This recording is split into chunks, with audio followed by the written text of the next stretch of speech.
eu acabo, às vezes, sempre focando na questão da mulher. Eu olho, não tem mulheres, tem poucas mulheres, né? Quando a gente abre essa lupa para a questão das pessoas pretas mais ainda, tu não consegue desver depois, né? É Não muito consegue. natural. Tu chega nos espaços, tu já olha, aquilo já grita, né? E tu já olha, Grita. tu, meu Deus, olha só. E é isso, é o perfil das pessoas que estão nos espaços Uhum. que é difícil mudar. Aos pouquinhos tem mudado, mas assim, muito lentamente. E às vezes me dá a impressão que a gente avança um passo, mas daqui a pouco parece que a gente dá um passo para trás. Bom dia! Estamos aqui com mais um episódio do Pod Talk com o nosso quadro Poder em Pauta. E hoje estou aqui recebendo a Andrea Vergani, candidata a vereadora por Florianópolis. E a gente sabe o quanto que é importante a gente ter mulheres, né, nesse meio político e o quanto é escasso também mulheres que têm essa coragem de enfrentar um mundo tão masculino quanto é a política hoje no Brasil. Então, seja muito bem-vinda, Andréia. Muito obrigada por ter recebido o nosso convite, por ter aceitado vir aqui se expor, falar um pouquinho mais sobre você e sobre, né, as suas pautas de defesa. Eu que agradeço, obrigada pelo convite, Renata. E parabéns, né, por oportunizar também as mulheres candidatas virem aqui falar, dar o seu recado, né, mostrar um pouquinho das suas propostas, porque isso que tu falou é muito realidade, né? Ainda é um ambiente muito masculino e a gente tem o caminho que a gente tem a percorrer para conseguir chegar lá ainda é um pouquinho mais longo do que o dos homens. Então, obrigada por essa oportunidade. Ah, imagina. E, né, para a gente poder começar, eu acredito que é uma coisa que todo mundo quer saber é quem é a Andréia Vergani, né? Quem é você, Andréia? E é sempre tão difícil a gente falar da gente, né? É. Porque por muito tempo, quando me faziam essa pergunta, eu dizia, Andréa Vergani é advogada, né? Então, por muito tempo, eu vesti essa camada e Andréa Vergani parece que era, a advocacia era aquilo. Porque eu sou advogada de formação, advoguei por 15 anos e era o que eu amava fazer o direito, mas eu não conseguia me enxergar muito além disso. E eu acho que a gente vai amadurecendo, né? Veio a maternidade, hoje eu sou mãe de uma menina que recém fez 6 anos, sou separada, e aí eu comecei a me ver para além da Andréa só profissional, a Andréa enquanto ser humano, enquanto mãe, enquanto cidadã, parece que a gente vai ampliando, assim.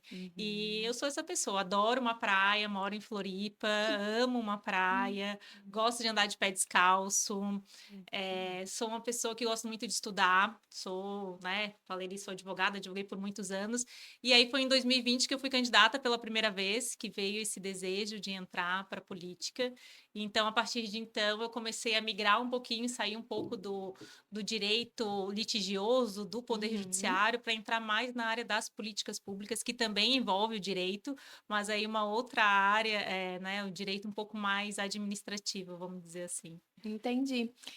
Nessa primeira eleição que você participou, assim, o que que mudou da primeira eleição que você participou para agora? Nossa, muita coisa, Renata. Foi uma experiência Hum. maravilhosa.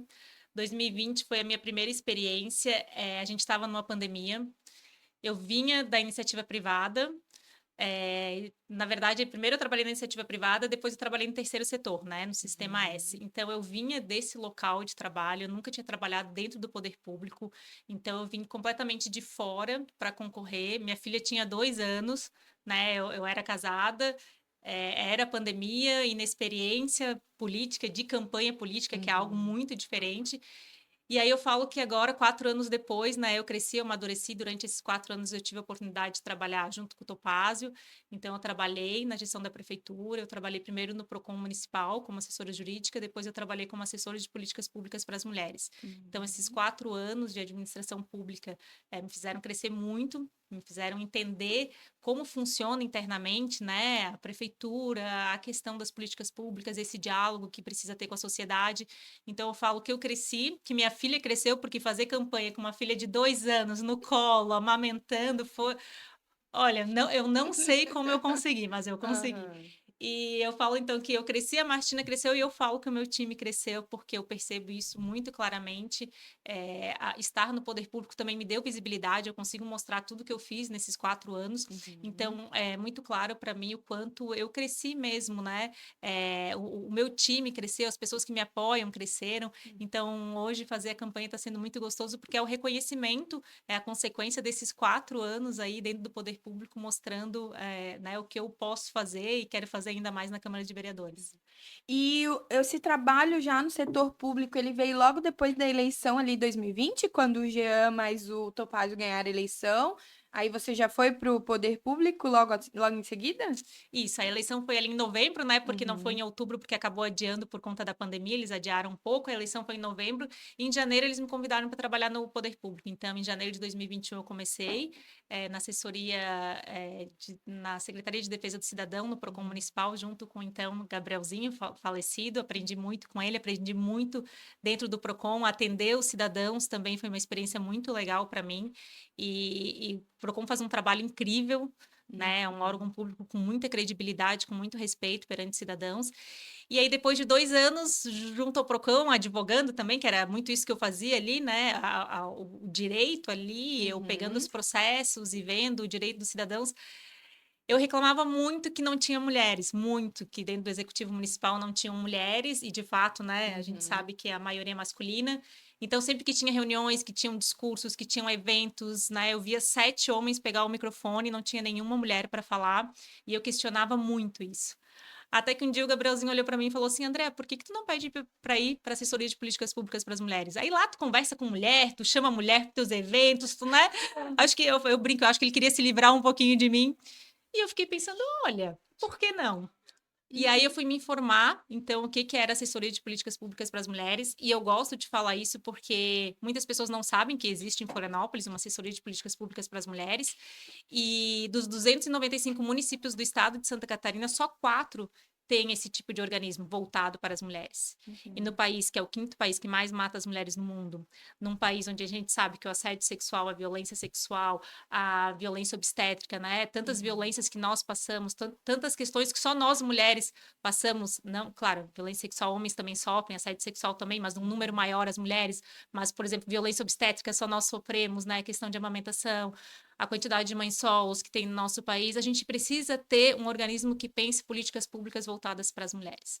Então, eu fico muito orgulhosa de ter trabalhado, de saber que existe em Florianópolis um organismo assim, quem dera em todos os 295 Sim. municípios do estado a gente tivesse, e eu gosto sempre de falar para a gente valorizar o que a gente tem, né, e sempre ir ampliando. É claro, é o suficiente, resolve tudo? Não, mas né, a gente vem trabalhando para isso, para vir amadurecendo, crescendo e cada vez fazer mais pelas mulheres, pelas crianças, enfim. A gente sempre fala, resolver tudo não resolve, mas pelo menos é um espaço que tem para defender a mulher, visto que a gente vem de anos sem que ninguém compre a nossa briga. E aí, nós conversávamos antes, né? Aham. E eu tava falando, por exemplo, Palhoça não tem nenhuma mulher vereadora, Biguaçu não tem nenhuma mulher vereadora, São José tem uma.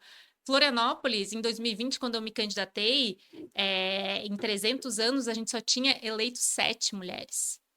A subrepresentatividade feminina é um absurdo no nosso país. Então, não é à toa esses números que a gente fala, né, de assédio sexual, de Uhum. violência sexual, de feminicídio, porque a gente sequer consegue estar nos espaços de poder, isso Sim. já é um tipo de violência, né? E não adianta, um homem nunca, Não. nunca vai conseguir nos representar nesse sentido, porque ele não tem ideia do que nós Não. passamos em relação a isso. E eu falo muito sobre isso, porque eu sou, né, uma mulher que sofreu abuso sexual na primeira infância até a adolescência. Foi um momento extremamente traumático na minha vida. Hoje eu só consigo falar sobre isso porque eu fui realmente curada, né, a respeito disso. Mas isso atrapalhou os meus relacionamentos, atrapalhou o meu desenvolvimento como mulher, como mãe, como filha. Às vezes, as pessoas não têm noção do que um assédio sexual causa, nos relacionamentos de uma mulher agredida, né? Porque, a princípio, a mulher se culpa, depois ela vai culpar a pessoa mais próxima. E eu me lembro muito que quando eu decidi me perdoar, eu culpava diretamente a minha mãe por Uhum. tudo que eu tinha vivido. E anos, o meu relacionamento com a minha mãe foi abalado por conta disso, da gente não conseguir ter uma conversa, de eu sempre achar que ela estava se metendo na minha vida. Por quê? Porque eu achava que no momento que ela tinha que estar ali cuidando, ela não estava. Aí depois, quando eu não preciso mais, ela quer, né? E não, o conselho da mãe, ela é importante do início da tua vida até o final da tua vida. Uhum. E eu demorei anos para poder me consertar com a minha mãe, de conseguir liberar esse perdão, porque não era culpa dela, né? E só depois eu fui entender que a culpa era 100% do meu abusador. Inclusive, mãe, eu te amo. Ah, Você é a mulher mais forte e incrível que eu já vi na minha vida. Eu nunca vi uma mulher que tem tanta disposição quanto a minha mãe. Eu falo que o dia dela não tem 24 horas, deve ter umas 48, porque como que aquela mulher consegue fazer tantas coisas? Então, ó, mãe, que tenho muito lindo. orgulho de você. Você é incrível. Queria que todas as mulheres do mundo tivessem uma mãe como eu tenho e que cozinhasse tão bem quanto a Ah, senhora. que lindo. Renata, primeiro eu sinto muito, né? Uhum. Infelizmente, como eu trabalho hoje com isso, a quantidade de mulheres que me relata ter sido vítima de abuso sexual durante a infância é muito grande. Sim.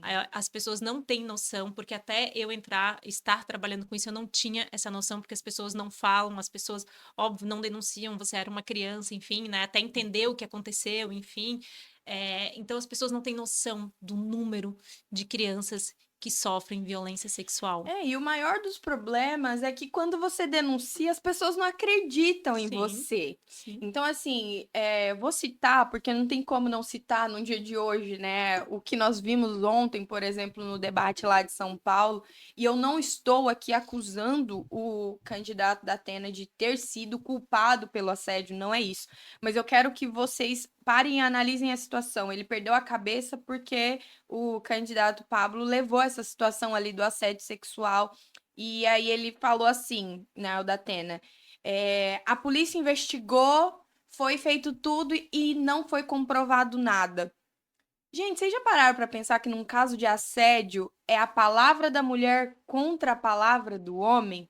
E que quanto mais poder esse homem tiver, mais invalidada é a palavra da mulher que sofreu o assédio? Uhum, E que as pessoas vão virar as costas para ela e vão acolher o homem? uhum, É isso que a gente tem que pegar de lição do que uhum, aconteceu ontem. Eu não estou aqui colocando ele como culpado de nada, eu não sei, eu não uhum, vi, mas eu, como mulher abusada, uhum, sei uhum. que todas as vezes que eu vi uma mulher se levantar e acusar o agressor, a dúvida sempre foi da palavra dela, nunca é da palavra do homem. Sim, e aí eu vou trazer algo aqui bem claro, um caso que também ficou bem conhecido ali em Florianópolis, que foi o caso da Mari Ferrer.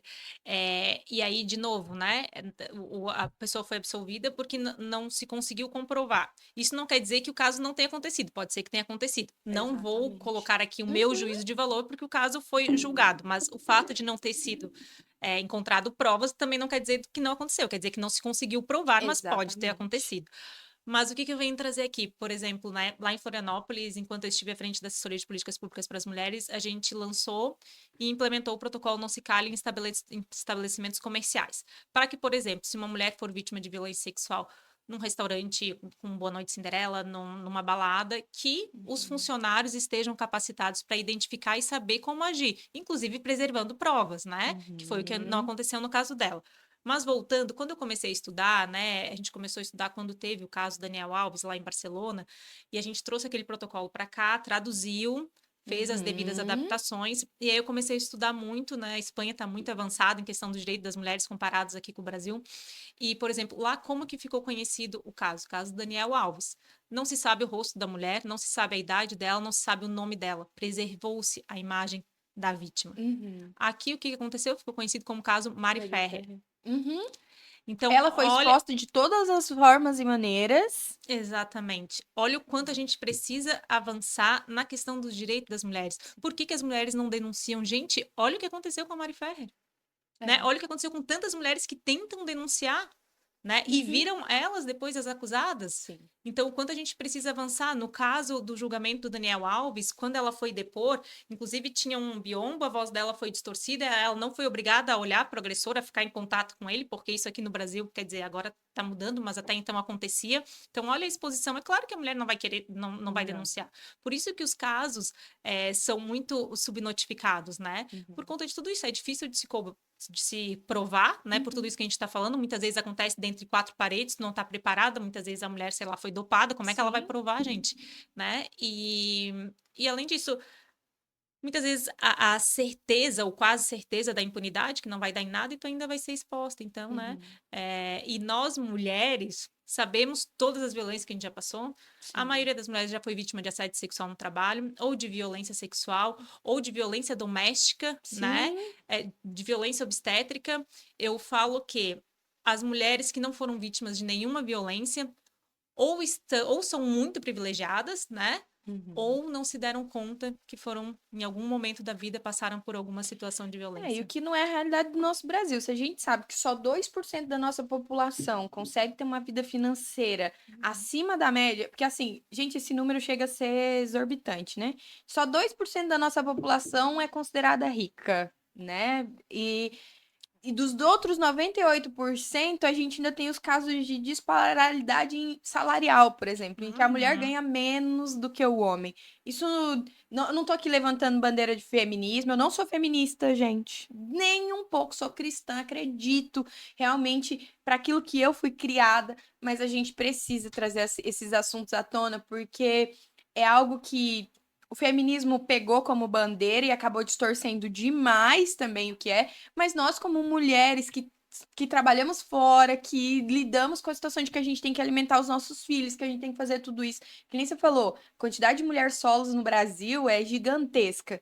E aí elas vão ter que ir para o mercado de trabalho para poder alimentar os seus filhos, chegar lá ela ainda ganha menos, para fazer a mesma função que um homem, e às vezes até melhor, porque a gente consegue administrar muitas coisas ao mesmo tempo, né? A Sim. gente tem esse poder que um homem nunca vai ter, de conseguir Uhum. administrar várias coisas, de ser uma boa mãe, de ser uma boa funcionária fora, Uhum. de ser uma boa esposa quando se tem um marido. Então, assim, a carga sobre nós mulheres é gigantesca, Andréia. E eu fico muito feliz de ter mulheres que se colocam à disposição de lutar contra esse sistema que é tantos anos que vem sempre tentando abafar a nossa voz, né? Eu Uhum. falo que esse programa ele nem foi idealizado por mim, ele foi idealizado pelo meu sócio, né, pelo Gelson, mas ele cedeu o espaço para que a gente pudesse fazer esse trabalho, porque eu também não consigo me conformar de ter um espaço, um lugar de comunicação e eu não me comunicar. Pelo menos para Uhum. poder tentar levar um pouco mais de informação para Uhum. as pessoas, né? A gente vive num cenário político muito engraçado em que, infelizmente, quem ainda ganha é quem tem mais dinheiro para investir na campanha. Por quê? Porque quando ele investe mais dinheiro na campanha, ele chega a ter mais pessoas e pessoas muito boas não conseguem porque Consegue não enxergar. tem, às vezes, dinheiro para poder investir em suas campanhas. E aí, hoje eu tô um pouco revoltado que eu levantei, segunda-feira eu não devia ter feito isso, mas abri ali e fui consultar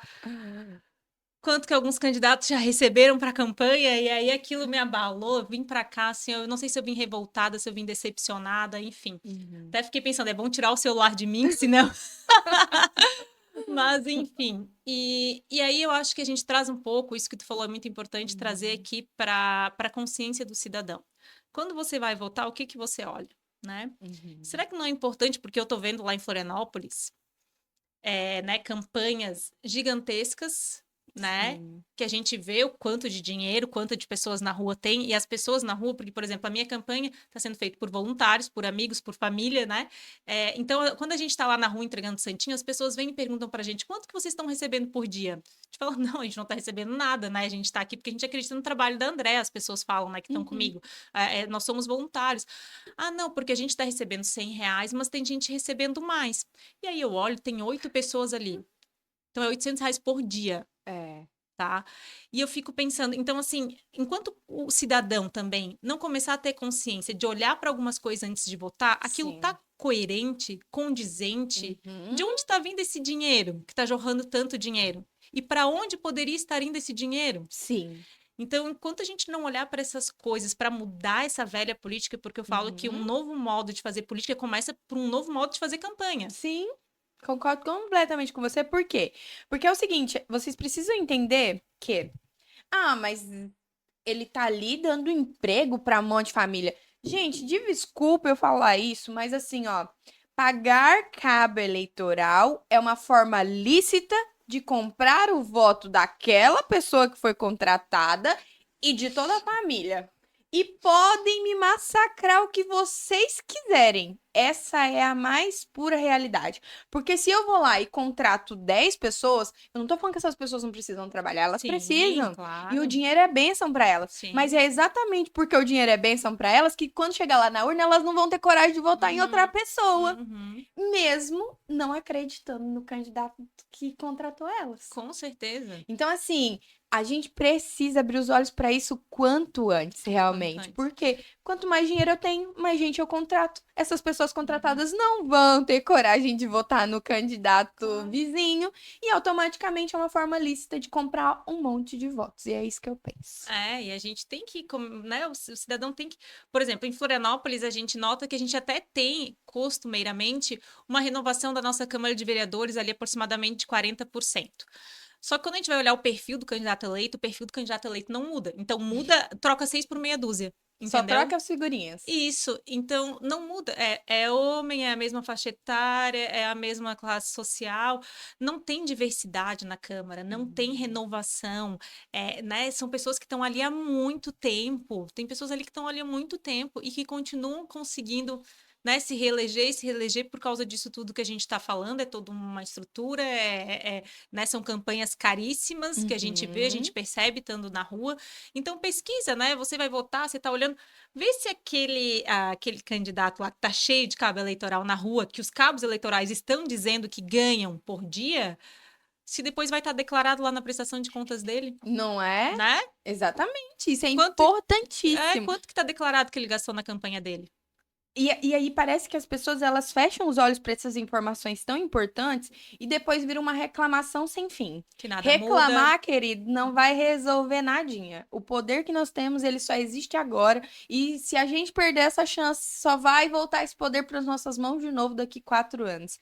E aí, por mais 4 anos, a gente carregou nas costas pessoas que deviam estar trabalhando para nós e que no final tá trabalhando só por benefício próprio. Isso é o que mais me deixa indignado no setor público, porque assim, eu recebi alguns, né? Eu nem sei quantas entrevistas eu já fiz aqui, mas eu recebi alguns candidatos aqui e eles sempre me perguntam após, né, a entrevista: "Ah, mas você leva tanto jeito, por que que você não pensa nisso?" Primeiro que eu acabei de chegar, gente. Eu moro só há 3 anos e meio aqui na Grande Florianópolis, então eu ainda estou conhecendo a política local. E depois que eu realmente nunca me vi diretamente no teu lugar, sabe, André? Eu nunca me vi diretamente como a candidata, mas eu nunca deixei de me colocar à disposição onde eu moro de contribuir com a sociedade do jeito que eu posso. E Perfeito. que é cobrando, que é fiscalizando o meu candidato. Eu não esqueço em quem eu votei nunca, desde a minha primeira eleição. Eu sei o nome de cada candidato que eu votei. E eu vejo que a mudança na política começa em cada um de nós. Claro. O dia que você, eleitor, que estiver nos assistindo, lembrar cada candidato que você votou, eu tenho certeza que a política muda. Claro. Porque se a sua memória for Uhum. boa o suficiente de você lembrar em quem você votou, você vai lembrar em por que que você votou nessa pessoa. E se você lembra o porquê, você cobra. Claro, e aí, né, as pessoas falam muito, político só aparece de 4 em 4 anos, e não tô dizendo que isso não acontece, isso a gente sabe que acontece muito, mas às vezes o cidadão também só aparece de 4 em 4 anos. É só no dia da eleição que ele começa a cobrar e a lembrar. O cidadão também precisa ser cidadão durante os 365 dias do ano, todos os anos, sim. né? Então, assim, desde a separação do teu lixo, desde, né, tem muita coisa que a gente pode cobrar o poder público, mas será que a gente está fazendo a nossa parte? Sim. Então, assim, reclamar da poluição, de tantas coisas, gente, mas e a nossa parte a gente está fazendo? Então, e outra coisa, depois, que foi o que tu falou, depois que o político é eleito, que o vereador é eleito, depois que eu estiver eleita, porque serei, eu vou continuar precisando dos cidadãos para me trazer as demandas, para me falar isso aqui está funcionando, isso aqui não está funcionando, André, a gente pode fazer assim, porque o cidadão está lá na ponta, né? Florianópolis, mais de 500 mil pessoas, moradores, né? E no verão, com os turistas ainda maior. Então, claro que tu não consegue estar em todos os lugares. Então, também não é só na eleição que o cidadão tem que estar, né? Ele tem que estar durante os 365 dias do ano, cobrando, fazendo a parte dele, participando, como tu estás falando, e existem várias formas de participar participar, existem observatórios, existem tantas formas, né? O cidadão pode propor projetos de lei, ele pode Uhum. acompanhar as sessões da Câmara de Vereadores, ele pode, né? Tantas outras coisas que dá para ser feita, e isso que tu está fazendo também aqui de abrir o teu podcast, chamar candidatos, isso também é um papel de cidadão, tu também está dando para a sociedade essa oportunidade de conhecer, né, os Uhum. candidatos. Então, são tantas formas que a gente pode contribuir para melhorar a nossa sociedade. E aí parece que hoje as pessoas estão cada vez mais individualistas, o mundo vai caminhando para isso, e é aquilo, né? A gente não conhece nem o nosso vizinho de porta, e aí parece que esse senso de comunidade, às vezes, a gente vai perdendo um pouco, né? Então, a gente Ao toma. mesmo tempo que é isso que tá adoecendo o nosso povo. Sim. Eu falo isso sempre, assim, ó, não existe nada no mundo que te cura mais do que servir ao outro. Por Uhum, quê? Porque quando você tá servindo, você vê que existem pessoas que estão em situações muito piores do que a uhum, sua. E uhum, aí, quando você entende que existem problemas muito maiores no mundo, você diminui seu próprio problema, sua própria dor, a sua uhum. própria. Então, assim, o servir e o cuidar do outro, ele cura. E a gente tá passando por um processo que falta tantos líderes comunitários. Se você parar para pensar, e isso eu vou ocupar um pouquinho o setor público, porque parou de ouvir os líderes que já existem, então acaba que não incentiva surgir novos líderes. Eu acredito numa gestão colaborativa Uhum, que perfeito. funcionaria muito mais se o executivo, é claro, junto ali com a Câmara de Vereadores, eles incentivassem a liderança comunitária, por quê? Porque a gente sabe que funciona quando o povo se une por algo. Com Se certeza. dentro do meu bairro surge um líder comunitário que está disposto a doar o tempo dele para servir, para melhorar o bairro, que seja criando um projeto social, que seja cuidando dos projetos sociais que já existem, ou se colocando à disposição para servir nesses projetos, para melhorar ele, e o executivo parar para ouvir essas pessoas. Meu, olha quanto que a gente ia evoluir como comunidade. Exatamente, aí entram vários fatores, né? A questão que tu falou da saúde mental das pessoas, né? Estar em comunidade melhora a saúde mental. A Totalmente. gente fala muito, né, que a maternidade é muito solitária. Olha o quantas mães adoecem. Hoje o envelhecimento está muito solitário, então a gente vê as pessoas Uhum, idosas muito sozinhas, adoecendo, entrando em depressão também. uhum, E aí estudando aquelas zonas azuis, que é onde as pessoas vivem mais de 100 anos, algo que tem em comum entre essas zonas azuis é a comunidade. Então, eles pertencem a algum lugar. Então, eles têm sim. todo dia, sei lá, toda segunda ou toda terça, tem um lugar que eles vão, que eles se encontram. Então, isso faz o cidadão se sentir pertencente da sociedade, ajudar a cuidar daquilo, ajudar a fiscalizar, e aí melhora a saúde mental dele, tudo melhora, né? Hum, Então, eu falo muito sobre a questão do mandato colaborativo, como tu falou, mas de uma política humanizada, olhando para as pessoas. A gente está muito naquilo do asfalto, sabe? Né? Ok, precisa do uhum, asfalto, gente. É claro que precisa do asfalto. A gente precisa olhar para a mobilidade. É claro que a gente precisa olhar para a mobilidade urbana, mas para as pessoas estão adoecendo. sim. De nada adianta a gente ter asfalto, a gente ter mobilidade e a nossa sociedade está doente, gente. Uhum, E se a gente não olhar para isso agora, se a gente não olhar para as nossas crianças, se a gente não olhar para as nossas mães, para as uhum, mulheres, né, para todo mundo que faz parte disso, é, gente, para onde a gente vai caminhar? A gente precisa olhar para isso agora. sim. Olhar para as pessoas, fazer uma política pensando nas pessoas, sabe? Sair um pouquinho só do asfalto, né? Porque tem muito essa mentalidade que o asfalto dá voto, né? Infelizmente. E a gente precisa olhar para as pessoas, a gente precisa cuidar das pessoas, a sociedade está se perdendo. E eu falo muito, e às vezes as pessoas me questionam: tu fala muito da primeira infância, tu fala muito da maternidade. Porque quando a gente olha para a maternidade, quando a gente olha para a primeira infância, quando a gente olha para Uhum, as mães, a gente transforma a sociedade inteira. O sim, benefício vem para a sociedade inteira. O benefício não é só para as crianças, não é só para as mulheres, é verdade. né? Ele vai perpetuando isso para toda a sociedade. Então, eu falo muito disso, numa política humanizada, a gente olhar para as crianças, a gente olhar para as mães, a gente acolher essa maternidade, porque hoje em dia é isso. E tu falou antes ali da questão das mães solo, e aí falando, por exemplo, das creches, que é algo que eu bato muito, né? Porque, de novo, né? A política é feita majoritariamente por homens há muito tempo. Sim, Então a prioridade deles é outra. A prioridade deles não é a creche, porque não é, em sua maioria, eles que vão ficar em casa, que vão ter que perder o trabalho para ficar em casa com a criança, né? Eles uhum, estão lá. É, uma mãe solo, que é enfermeira, que é médica, que é policial, que é guarda municipal, que é vigia, ela não ou que trabalha, ela não consegue trabalhar nem no comércio, porque o comércio abre sábado de manhã. Ela sim. deixa o filho dela onde sábado de manhã para ela trabalhar? Sim. E se ela for uma médica, uma enfermeira, uma guarda que é turno das 7 da manhã às 7 da noite, né? 12 por 36 horas, enfim. Como que ela faz? Então, Sim. olha o quanto a falta de rede de apoio, a falta de estrutura, a falta de creches limita o trabalho de uma mulher, de uma mãe. Andréia, em Florianópolis, qual a idade mínima para uma criança entrar na creche? A idade mínima tá em 6 meses. 6 meses. 6 meses. Não, eu te perguntei isso porque, assim, eu morei numa cidade em que a idade mínima para uma criança entrar na creche era 2 anos. Aquilo, pra mim, eu falava assim, isso aqui não existe. Eu fui mãe, gente, aos 17 anos de idade.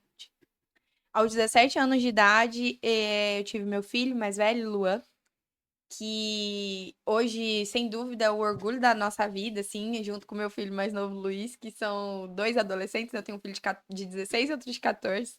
Então, são adolescentes incríveis. Eu vivo ouvindo, né, um monte de gente falando sobre os adolescentes que dão trabalho, isso e aquilo. Não na minha casa. Glória a Deus por isso. Não na minha casa. Meus filhos são bênção do Senhor, eles são obedientes, disciplinados, mas a gente sabe que o que fez com que isso acontecesse foi todo o cuidado que eu e o meu esposo tivemos enquanto pais, né, de gerar esse ambiente seguro para eles poderem criar isso.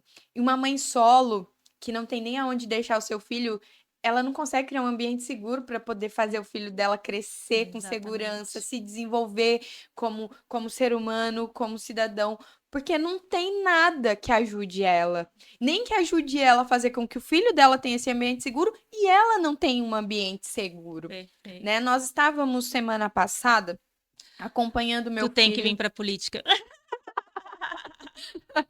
Nós estávamos semana passada acompanhando meu filho num jogo de futebol ali em Florianópolis.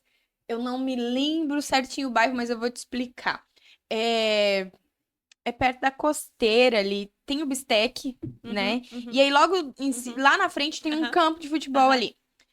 Aí os meninos estavam jogando no campo e a gente viu que do lado de cá tinha bastante mato, um espaço muito grande que não tá sendo utilizado para nada, só para criar mato mesmo ali.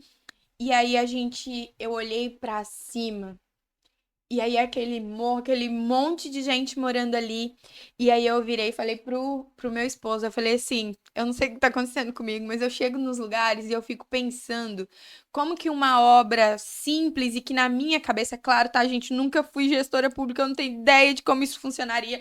Mas eu fiquei pensando assim que se houvesse realmente parcerias públicos-privadas, para que naquele lugar pudesse ser feito ali um centro mesmo, um centro olímpico de esportes, e que em parceria público-privada de prefeitura ele pudesse virar e falar assim para as academias, que existe 1 milhão aqui em Florianópolis.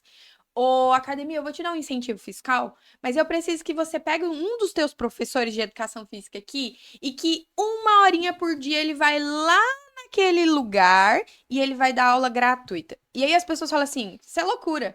Gente, vocês têm noção de quantas mães solos que Uhum, têm os seus filhos uhum, que gostariam de praticar um uhum, exercício físico e que não pratica porque não tem dinheiro, porque não sobra, gente. uhum, O dinheiro é contadinho para poder comprar comida, para poder uhum, pagar babá, porque não uhum, tem creche nem em período uhum, integral que ela possa deixar o filho dela. Então ela tem que pagar babá, ela tem que pagar aluguel, ela tem que pagar comida, ela tem que, se ela tem que comprar roupa, porque a criança cresce que nem é abobrinha.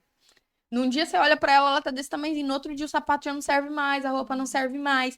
E as mães, elas têm um cuidado tão especial com os filhos que elas deixam de comprar pra si pra poder comprar pra eles. uhum. Isso é a maior realidade do Sim, mundo. sim, Entendeu? sim. Então, assim, às vezes a gente vê mulheres depressivas, mulheres mal cuidadas, mulheres isso, porque não tem como ela tirar dinheiro da boca do filho pra poder fazer a unha, pra poder fazer o cabelo, Uhum, pra poder comprar uma roupa melhor ou pra poder investir na saúde dela através do exercício físico. Então, se um centro olímpico ali naquela área existisse e houvesse essa parceria público-privada, para uhum, que uma vez por dia o professor virasse e anunciasse ali, ó, naquele morro gigante: mulheres, você que tem vontade de fazer zumba, você que tem vontade de fazer dança, você que tem vontade de fazer um aeróbico, você que tem vontade de fazer, sei lá, uma luta, uma arte marcial, nós vamos ter nesse horário professores ali para poder te ensinar. Porque eu vejo eles vão lá e constroem aquela academia ao ar livre. A gente não sabe usar aquilo, não, gente. Vocês têm que parar pra pensar que uma placa escrito lá, o que que você tem que fazer em cada aparelho, não ajuda, porque, primeiro, a maioria das pessoas não param para ler, porque não é um hábito que a gente criou no Brasil. Uhum, Hábito de leitura não é algo que a gente tem, uhum. né? Eu falo isso porque, assim, eu sofro para ler, mas eu leio, mas eu sofro para ler. Aham, Imagina aquelas pessoas que nunca foram incentivadas a ler. Elas não vão parar numa placa e vai ler o sim. que tá escrito ali e vão fazer. Então, assim, faz meia boca, né? Faz Uhum. aquele trabalhinho meia boca porque acha que aquilo vai resolver. Mas tem como fazer muito mais. Muito mais. E daí tu imagina, assim, enquanto os alunos, as crianças estivessem na aula de futebol, de basquete, seja o que for, Aham. tivesse a aula para Pra mulher ou para mulher. mãe ou de empreendedorismo feminino. Meu filho está aqui praticando atividade física, eu estou aqui aprendendo um novo ofício, eu estou aqui ou me Sim. exercitando também, porque muitas mulheres também não vão, porque não tem onde deixar seus filhos, porque não tem espaço kid nas academias pagas também, Não né? tem. E aí tu trouxe mais um dado, tu entra em mais uma estatística que eu falo muito, que é a questão da gravidez na adolescência. A gente não tem política pública de prevenção de gravidez na adolescência, né? Que bom, maravilhoso que vocês conseguiram criar um ambiente seguro, mas 17 anos, se a gente parar para pensar, é muito jovem, né? Com certeza. E eu só consegui esse ambiente seguro porque o meu esposo, na época, pegou na minha mão e falou assim: Eu não te solto, eu vou Uhum, contigo, a gente vai, uhum, né? O meu primeiro filho não é do meu esposo atual, mas a gente se casou, ele tinha 1 aninho de idade. uhum. Então, assim, ele pegou e falou assim. Diferentemente dos grandes homens que não assumem nem os seus próprios filhos, ele teve coragem, com só 18 anos, de falar assim: Não, vem cá, Uhum. você e o Luan a gente vai junto. Eu não tenho como cuidar de vocês, mas a gente vai se cuidar, Que legal. né? Então, que não é uma estatística Isso, era o que eu que ia dizer. acontece. Eu também, eu sou filha de pais separados, tenho o privilégio de ter um pai que é presente. Eu sou separado, o pai da minha filha também é presente com ela. Tenho esse privilégio, né, de ter o suporte do meu pai também sempre me apoiando na campanha e desde pequena também, desde nova, incentivando, né, e sempre valorizando muito as mulheres, algo que meu pai sempre fez. Mas eu sei que eu falo de um lugar de privilégio porque eu convivo com outras mulheres e eu sei que Sim, essa não é a realidade das outras não é. mulheres, né? E aí eu sinto essa dor pelas outras mulheres e a gente quer fazer algo mais. E aí, voltando para a questão da gravidez na adolescência, é outra questão que eu também não vejo os políticos falarem, sabe? Se a gente quer construir um mundo melhor, a gente precisa pensar, a gente precisa olhar para isso, a gente precisa olhar para as pessoas, porque com 17 anos, a maioria das mulheres não vai ter, ou vai ter que parar de estudar. Porque, de Sim. novo, tem creche à noite, por exemplo, se a mulher tiver que trabalhar durante o dia, pô, mas eu quero fazer um curso à noite, porque eu não quero parar de estudar, né? Uhum. Ela vai deixar onde? Porque se ela for mãe solo, então vai deixar o filho com quem? Sim. Eu não quero parar, eu preciso de dinheiro, eu preciso melhorar de vida, enfim. Mas ela vai estudar como? Né? Não, não tem onde deixar o filho. Ou é isso que tu falou, às vezes paga para Uhum. alguém que não tem uma qualificação ficar com o filho, não sabe de que forma esse filho está sendo cuidado, ou às vezes está na frente da tela, ou sabe-se lá como. Então, enquanto a gente não parar e não olhar para as crianças, não pensar nas pessoas, eu vejo que a nossa sociedade ela vai continuar adoecida, infelizmente. Então, E agora você falou uma coisa que é muito importante para todo eleitor parar e analisar. Gente, gestor público, ele tem que ter o coração nas pessoas. Se ele tiver ali isso. só por interesse próprio, para poder adquirir um poder, e eu já falei isso aqui algumas vezes, que me irrita muito na política. Não vou nem falar no nível vereador, porque ainda não, né? Eles têm que estar mais perto do povo mesmo, mas principalmente já daí em questões estaduais, quando você vê um deputado, um senador, gente, isso parece celebridade. Eles querem que vocês tenham um tapete vermelho para eles poderem passar, porque eles não andam nem no meio do povo, eles não comem no mesmo lugar que o povo come, eles não se vestem como o povo se veste, porque é como se, a hora que ele virou deputado e tudo mais, ele virasse celebridade. Aham. E aí eu fico olhando para aquilo e eu fico pensando assim.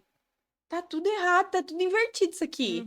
Uhum. Um deputado, um senador, eu sei que tem que ter segurança, eu não tô falando que não. Eu sou a favor de que eles andem, mas eles têm que ser gente como a gente. Agora, é claro que existem as suas exceções, mas quantos deputados você consegue ter acesso? Uhum.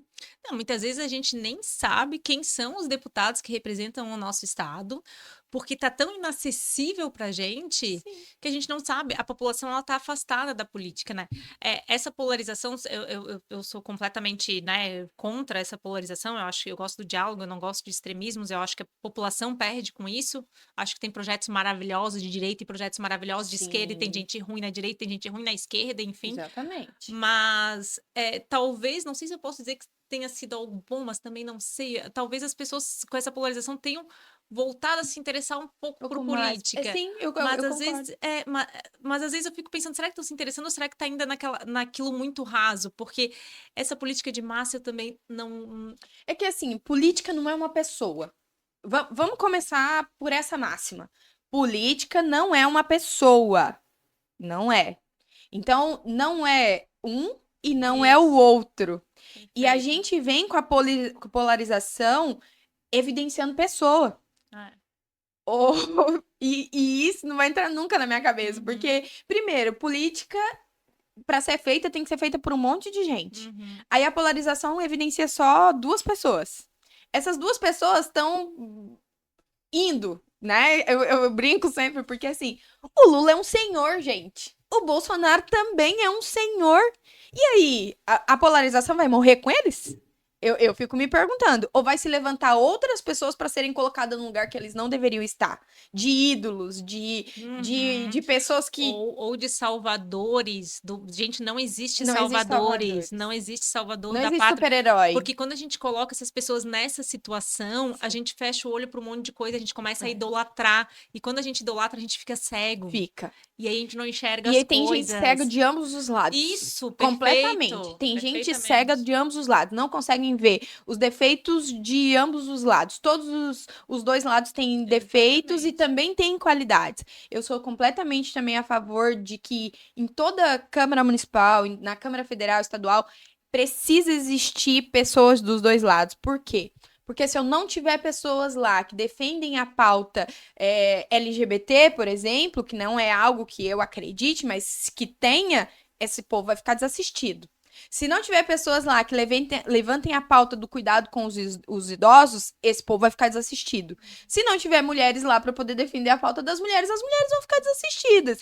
Então, isso é completamente importante para a política. A Uhum. gente precisa ter representantes de todas as pautas lá. Perfeito, é a diversidade e a representatividade, né? Senão não é democracia, se tem só um perfil de político eleito, que era o que eu falei antes, né? Uhum. O perfil do político eleito, ele é sempre o mesmo, né? Ele é masculino, ele tem uma faixa etária tal, ele tem um poder aquisitivo tal, ele tem um nível superior, estudou em tal escola. Então, se não tiver, né, se a gente não miscigenar isso, as ideias vão ser sempre as mesmas. A gente não vai conseguir ampliar e ter um outro olhar.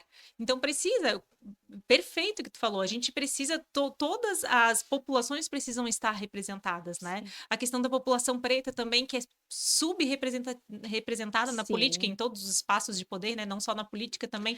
E não adianta a gente falar, e eu sou preta, posso falar com toda a propriedade do mundo. Podem questionar o que for, não sei o que lá, não sei o que lá, mas existe uma dívida de milhares de anos com a nossa raça. E pode lá o povo vir reclamar disso, daquilo. Existem muitas políticas públicas, por exemplo, que eu também não concordo. Eu não concordo com cotas, por exemplo, em qualquer lugar. Concordo com cota para pobre. Para preto, não. Uhum, Porque eu ser preta nunca diminuiu a minha inteligência, mas o fato de eu ser pobre diminuiu. uhum. Porque eu não tive acesso É, a diminui mesmo as nível de. oportunidades, Eu claro. nunca tive acesso às formas de estudar, por exemplo, que uma pessoa mais bem de vida tem. Quando Uhum, você vai comparar a escola pública com a escola particular, gente, é uma discrepância uhum. E até questão nutricional, muitas vezes, nutricional, né? porque às vezes não é só a escola, se a pessoa vai pra lá e não tá bem nutrida, não recebeu os nutrientes necessários, o nosso cérebro não funciona direito. Claro, Ou, emocionalmente falando, se eu tô isso. com um problemaço lá na minha casa, eu não consigo ir pra escola e focar naquilo e esquecer que lá na minha casa meu pai bateu na minha mãe. Uhum, Ou que eu peguei minha mãe chorando e eu não uhum. sabia nem o porquê, mas assim, gente, os filhos sentem a nossa dor, tá? Sim. Os filhos sentem a dor dos pais. Então, se ele vê em casa ou um pai que se entregou ao álcool e se entregou ao vício, ou ele vê uma mãe que pegou ela chorando do nada, o filho sente a dor dela, mesmo que ele não saiba o que está acontecendo. Ele não vai para a escola com o mesmo foco, Uhum, de jeito nenhum. com certeza. Então, eu sou a favor de cota para pobre, cota para preto, não. Também vai ter um monte de gente aí que é preta como eu, vai achar que eu estou falando. Não, não. Eu acho que existem políticas que funcionam, existem políticas que não funcionam, né? Porque, assim, para e pensa comigo: tem um preto rico também, e ele pode entrar pela cota. É justo com o Não. preto pobre? Não é. Então, eu vejo que as cotas deviam existir por classe social e não Uhum, por raça, né? Por cor da pele. concordo. Mas a gente sabe que sim, Se entra no shopping, acontece um assalto e dentro da loja tinha 10 brancos e tinha um preto, quem que vai ser o acusado? O preto, infelizmente. E isso é inconsciente, né? Então, muita gente fala: ah, eu não sou racista. Por mais que a gente tente se policie, inconscientemente a gente tem atitudes racistas. Então, por isso que a gente precisa estar sempre se policiando, né? E eu tive um pesadelo uma vez, né? Uma vez não, muitas vezes a gente sonha que a gente é estuprada com frequência, né? Se vocês não sabem, Sim. mulheres sonham que são estupradas com uma certa frequência, o que já diz muito sobre a nossa sociedade. E aí eu lembro que no meu sonho o estuprador era preto. Olha só. E no dia seguinte eu acordei e eu falei, gente, olha só o racismo no meu sonho, porque Inconscientemente, eu né? convivo com poucas pessoas pretas, infelizmente, mas isso é o retrato já da nossa sociedade. Sim. Então, por que que no meu sonho o estuprador era preto? Então é isso, inconscientemente a gente carrega com a gente essas coisas. Então, às vezes eu falo, às vezes as pessoas que me falam, não, eu não sou racista. E eu pergunto, se for 3 horas da manhã, você, mulher, tá na rua, 3 horas Uhum. da manhã. De um lado da rua, né, numa calçada, tem um preto e do outro lado tem um galeguinho. Para qual lado da rua você vai? A gente é É inconsciente, né? inconsciente. Enfim, a gente cresceu aprendendo isso, porque tu liga o noticiário ou quando tu lê o jornal, a imagem da pessoa que está ali sendo presa, sendo não sei o quê, em Uhum. regra de uma pessoa preta, né, é tão forte isso. Eu lembro que quando eu estava na aula de execução penal, se não me lembro, execução penal, o professor, ele era juiz federal, ele fez um exercício prático com a gente muito interessante. Ele pediu para todo mundo sair da sala, ele fez uma encenação e que ele colocou muita pressão em cima da gente, assim, muita. Então a gente ia entrar na sala de aula, a gente estava com, acho que era uma bolinha de papel, e a gente precisava acertar no bandido, no agressor, mas tinha toda uma encenação. Então tava todo mundo lá de fora, e Desliga um pouquinho. quando a gente entrava, era aquela pressão, ó, quem acertar primeiro, sei lá, ganha um ponto na prova. Eu não lembro exatamente como Uhum. que era. E daí, quando a gente entrava, era muito rápido, era questão de segundos. Tinha uma imagem de uma pessoa preta e uma imagem de uma pessoa branca. O Uhum. nosso inconsciente já ia direto para acertar a pessoa preta. Então, assim, tá no nosso inconsciente. Né? Isso é comprovado, isso é dado estatístico. Uhum. Então, é isso que tu falou, isso se E o reflete. racismo, ele não tá só na cabeça dos brancos, ele tá na nossa cabeça de preto também. É, Nós também somos racistas. é igual a questão do machismo E, também. e assim, isso tem que ser trabalhado diariamente e precisa, sim, ser...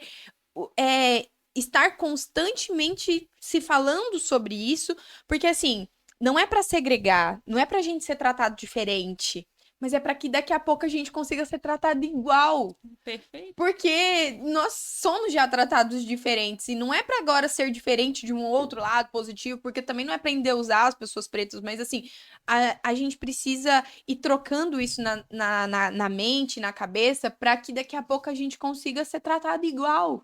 Né? E não diferenciado pela cor da pele ou isso. Se a gente for parar pra ver, tem um monte de experimento, né, falando sobre isso, que crianças normalmente não são racistas, né? Uhum. Elas têm o coração mais puro e tudo, mas com o passar dos anos isso vai sendo implantado na nossa cabeça. Então, se lá na educação básica, por exemplo, que hoje é responsabilidade das prefeituras, a gente não conseguir começar a pensar sobre isso de alguma forma educacional, levar esses assuntos Uhum. para dentro das escolas ali de base até, né, os 7 anos ali onde é criado o caráter dessas crianças, a gente não vai mudar.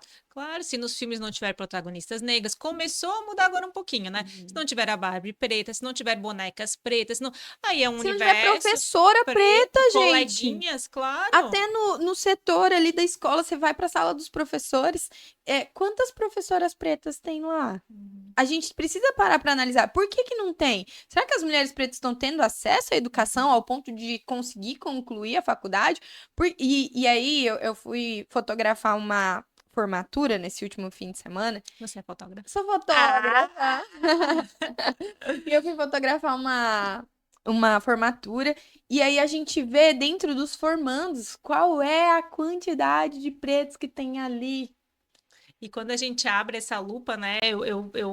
Claro, eu acabo às vezes sempre focando na questão da mulher. Eu olho, não tem mulheres, tem poucas mulheres, né? Uhum. Quando a gente abre essa lupa e para a questão das pessoas pretas mais ainda, tu não consegue desver depois, né? É Não muito consegue. natural. Tu chega nos espaços, tu já olha, aquilo já grita, né? E tu já olha, Grita. meu Deus, olha só.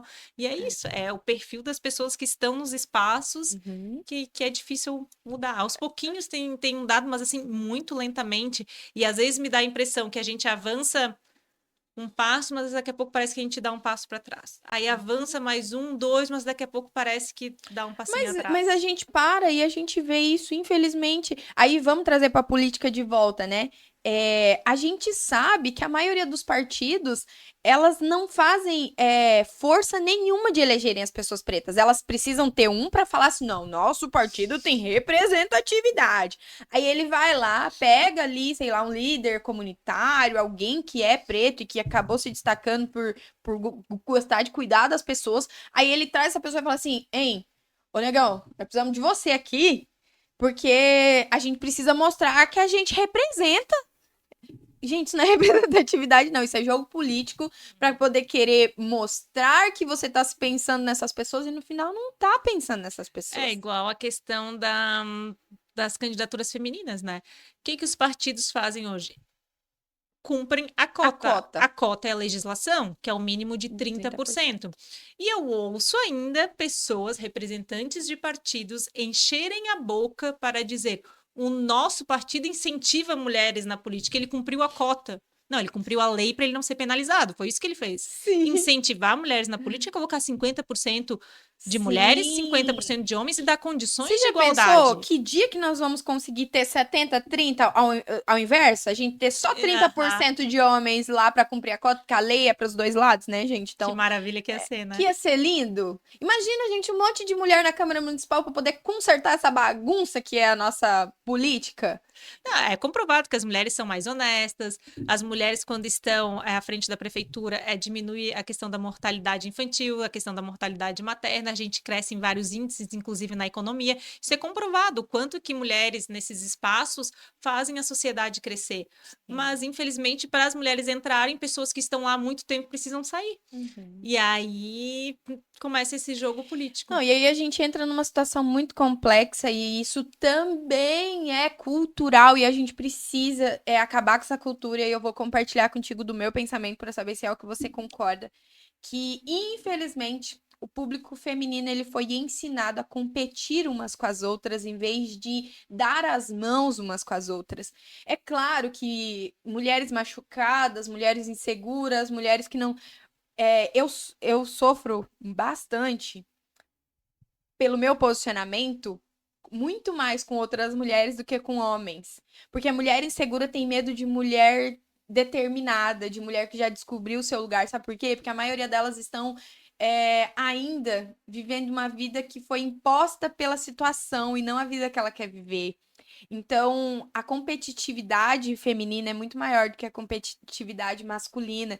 E aí eu vejo que a gente precisa acabar com essa cultura porque as mulheres precisam se unir. Uhum. Um homem, ele nunca vai conseguir representar aquilo que você verdadeiramente sente, só que se você não deixar o teu orgulho de lado, deixar a sua insegurança de lado e o seu medo de lado para dar voz para aquelas que querem fazer, não vai mudar nada na vida delas, não vai mudar a sua vida, mulher. Então, assim, quando você vê uma mulher que tá se destacando, uma mulher que tá se colocando em evidência para poder mostrar aquilo que é real, abraça ela, não Apoia. critica ela, não Aham. taca pedra nela só porque ela teve coragem de fazer aquilo que você não teve coragem. Então, parem de. A gente precisa parar de se atacar para a gente poder crescer. Nós somos desunidas. Uhum. Você junta um Mesmo. grupo de mulheres, daqui a pouco tem um monte de fofoquinha aqui, uma ali, por quê? Porque elas estão atacando a que mais se destaca. A gente tem que acabar com isso pra ontem. Uhum. Só a força que a gente tem quando estamos Unidas. unidas é muito grande, a gente consegue o que a gente quiser. E aí é muito engraçado que quando, né, basicamente quando eu vou pedir voto aqui, quando eu tô falando da minha campanha, o meu público-alvo são as mulheres, né? Sim. E eu fico tão frustrada quando eu falo com alguém e a mulher me responde, eu já tenho candidato. Eu falo, candidato? Porque quando a mulher me responde, eu já tenho candidata, eu fico tão feliz. Eu falei, não, então fica com a tua candidata. E eu ainda falo pra ela, gente, que bom que tu tá apoiando uma mulher. E a Uhum. candidatura pra gente é muito mais difícil. Então pergunta pra tua candidata se ela tá precisando de alguma coisa, né? De que forma que tu pode ajudar, ainda incentivo. Agora, Uhum. quando ela me fala que é um candidato homem, aí eu falo, olha, De repente, tu poderia repensar, porque nós precisamos de mulheres nesses espaços de poder. E muitas vezes eu vou perguntar e a mulher me responde: ai, o meu marido tá apoiando fulano. Aí eu respondo: e você? Tá apoiando quem também, né? Porque também tem muito disso, da mulher a apoiar quem o marido, né, Sim, diz com que vai certeza, apoiar, que é porque sempre um homem. aham. Porque no final, a gente sabe, eu vivo isso também dentro da minha casa, meu marido, e aí eu vou falar para os cristãos, porque quem não é cristão não pode não dar valor para o que eu vou dizer agora, mas eu creio que Deus, ele deu um senso de direção para o homem que ele não vai conseguir dar para nós mulheres, mas ele deu para nós o poder de governo. Exemplo, uma casa que prospera, na maioria das vezes quem cuida da gestão é a mulher, não é o homem. E aí a gente vive numa sociedade, às vezes, onde o marido ganha e a mulher nem sabe quanto. Uhum, E aí a casa não prospera, ela não cresce, porque a mulher ela tem uma noção de governo, de uhum. saber distribuir os recursos, A gente de. investe muito melhor e isso se for ver com XP, né, essas investidoras, elas falam isso, as mulheres investem muito melhor, ainda somos minoria no mercado financeiro também, Uhum. sendo que nós somos muito mais assertivas quando a gente vai fazer investimento, né? Então, mulheres no mercado financeiro também, que é isso que tu estás falando, né? E aí tu tocou num ponto que eu quero trazer aqui, que tu falou que muitas vezes as mulheres não sabem, né, o quanto o homem ganha. E eu quero trazer um ponto bem importante, né? Como advogada, membro da comissão da OAB do combate à violência doméstica, a gente vê que muitas mulheres, quando vão se separar, elas não sabem o patrimônio do casal. Às vezes, o Uhum. que elas acham que o casal adquiriu está em nome da sogra, do cunhado, e depois ela fica muito prejudicada num momento de No momento. separação. É Uhum. uma das maiores dificuldades do advogado, porque a mulher não sabe que bens eles têm, não sabe onde está o dinheiro, não sabe para onde foi o dinheiro, e muitas vezes essa mulher ela se dedicou, ela abriu mão da carreira dela para cuidar da casa, para que o marido prosperasse na carreira dele, porque às vezes ele viaja, ele chega tarde, enfim. Então ela fez essa opção, só que depois ela fica desassistida. Então a importância das mulheres também E sabe o que que a gente escuta, André, nesses casos? Ah, porque a minha ex-mulher tentou arrancar até minha cueca. aham, Ai, meu Deus, quando eu ouço isso, aham, eu falo assim, aham. aham, É, tentou, é né? revoltante, né? É, É ela gastou a revoltante. juventude dela, ela gastou a Isso. energia dela, ela cuidou de você e dos seus filhos. Abdicou dos Aí, sonhos a hora dela. que decide se separar, ela tá querendo arrancar até suas cuecas. Ah, tá bom, É querido, eu bem assim. acredito bastante. Eu nem escuto a versão, porque quando Uhum. eu vejo um homem falando isso, ele já tá errado pra Aham. mim. Porque um homem de E, verdade, ele ia preferir abrir mão daquilo que ele conquistou, porque ele sabe que ele pode conquistar de novo. e aí a importância, vou reiterar, a importância das mulheres se apropriarem disso.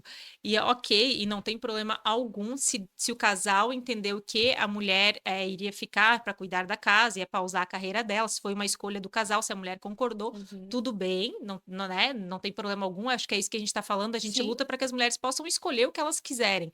E tá tudo bem, mas que essa mulher não seja prejudicada futuramente. Então, que ela se aproprie da vida financeira do casal, que ela saiba o que está acontecendo, porque muitos homens, sim, eles sonegam, eles escondem o patrimônio já pensando numa futura ou numa possível separação para É eles não serem verdade. prejudicados. Não, gente, a maioria dos homens tem caixa dois da própria Sim, esposa. Por quê? Porque sim. eles vão gastar com coisas que sabe que se ela soubesse, ela não ia permitir esse gasto desordenado.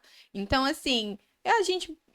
Eu falo assim, ó, pode ser que a gente seja até atacado por conta de ter esse posicionamento tão firme, mas é a verdade. Os dados É os mostram, dados que né? mostram isso. E aí, aqui trazendo.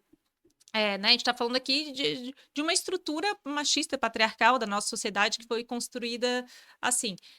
As mulheres, obviamente, são vítimas, né, dessa estrutura toda, morrem mulheres todos os dias, mas o que eu quero trazer aqui é que os homens também, a gente sabe que eles também são vítimas, né, Sim. dessa estrutura.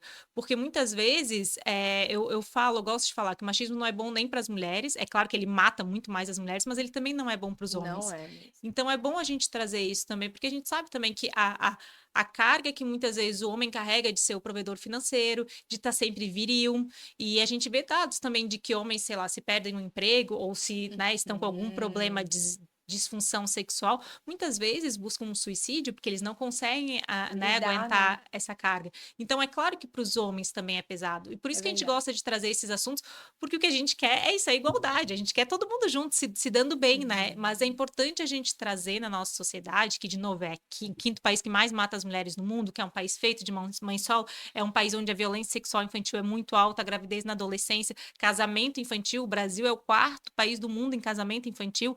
A gente olhar para esses dados, a gente precisa olhar para isso, a gente precisa trazer esses dados aqui. Não quer dizer, como tu falou, que, né, para as pessoas pensarem, ai meu Deus, né, odiamos os homens. Não é isso. São dados que a gente precisa trazer, são alarmantes, a gente precisa falar sobre, mas a gente também aqui não está dizendo que a gente odeia os homens. E foi aquilo que a gente falou. Graças a Deus eu vim de um lugar de privilégio, onde eu tenho uma figura paterna, onde a minha filha tem uma figura paterna, apesar de sermos, né, filhas de pais separados. E que bom, mas eu sei que eu sou de um lugar de privilégio, que essa não é a realidade da maioria das pessoas. E o que a gente Sim. quer é que no futuro seja, que todo mundo cresça num lar seguro, como tu falou, Uhum. né? Que todas as crianças possam crescer num lar seguro, que as mulheres também possam ter esse lar seguro, possam correr atrás dos seus sonhos, tenham igualdade de oportunidade, que eu acho que daí todo mundo prospera junto, né? Ai, não tenho dúvida, não tenho dúvida que a gente vai viver num lugar melhor se a gente conseguisse é, todas essas pautas que a gente falou, mudar 1% em cada uma, a gente já vai estar mudando a vida de muitas e muitas mulheres, e de muitas e muitos casais, e de muitos e muitos homens também, porque é uma ilusão tão grande, às vezes, o homem se colocar nessa posição, sendo que a vida inteira dele depende de uma mulher até para nascer. Sim. Então, assim, a vida do homem, ele é pautado pelas mulheres que o cercam.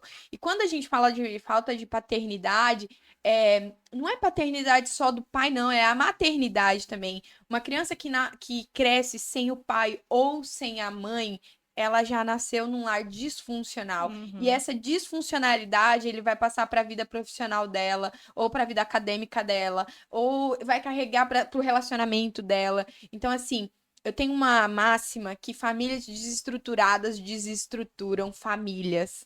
Por Uhum. quê? Porque uma criança que veio de uma família desestruturada, se ela não tiver um acompanhamento psicológico durante o período de crescimento dela, quando ela se casar, ela tende a repetir as coisas que ela odeia. Uhum.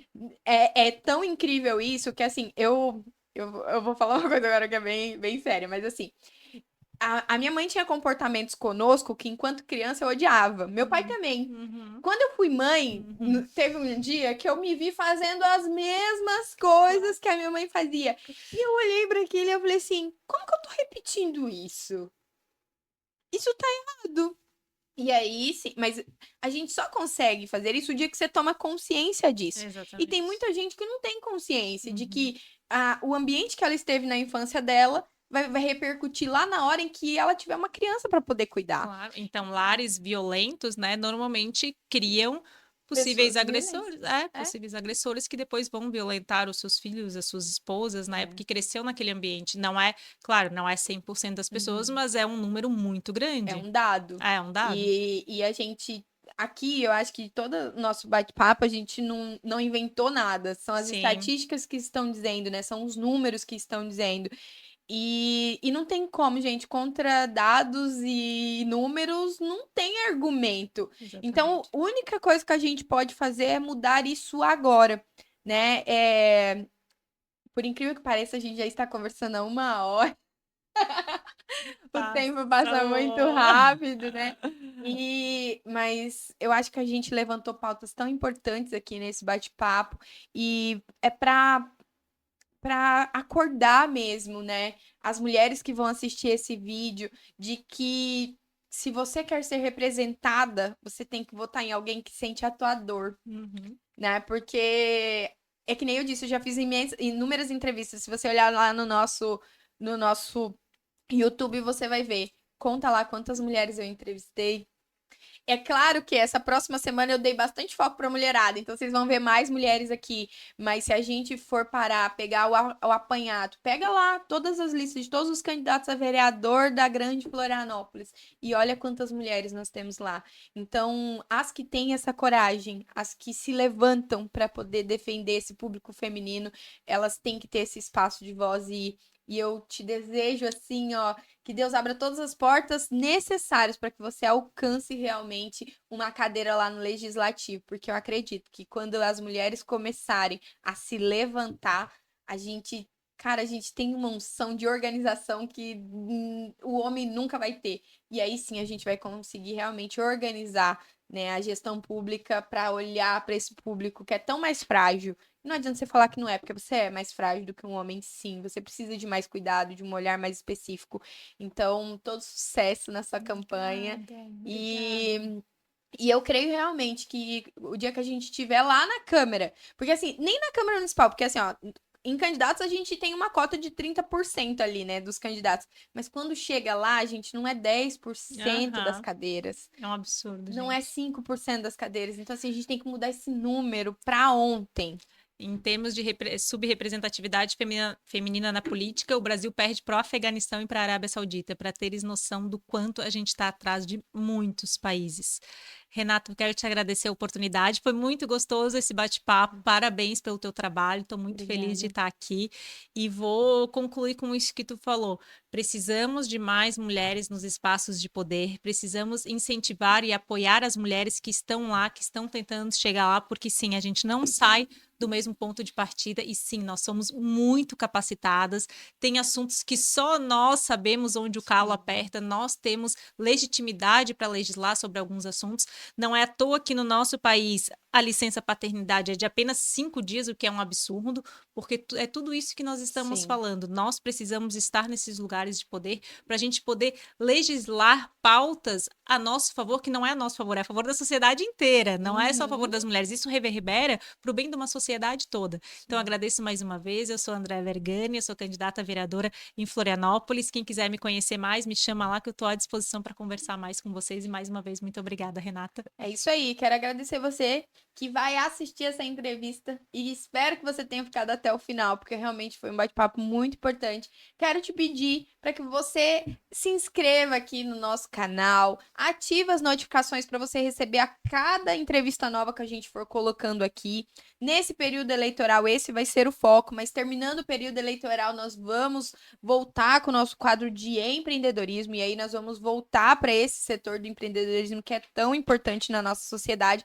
Mas enquanto isso, ó, já se inscreve, vai ter muito conteúdo bom por aqui e segue a gente lá nas redes sociais também, @podtalk_cast e as minhas redes sociais, @RenataAlexandre com 2 L's, né? E segue, quem é meu seguidor, segue a Andréa também. Arroba, Fica de olho lá, né, no que ela tá fazendo, como que tá sendo a campanha dela. Pode falar sua rede social, Andréa. Andrea, sem i, Andrea Vergani. E manda lá sugestões também, dúvidas, a gente está à disposição para a gente melhorar a nossa sociedade, a nossa Floripa. É isso aí. Muito obrigada. Deus abençoe sua vida. Tenha uma semana excepcional e até a próxima entrevista.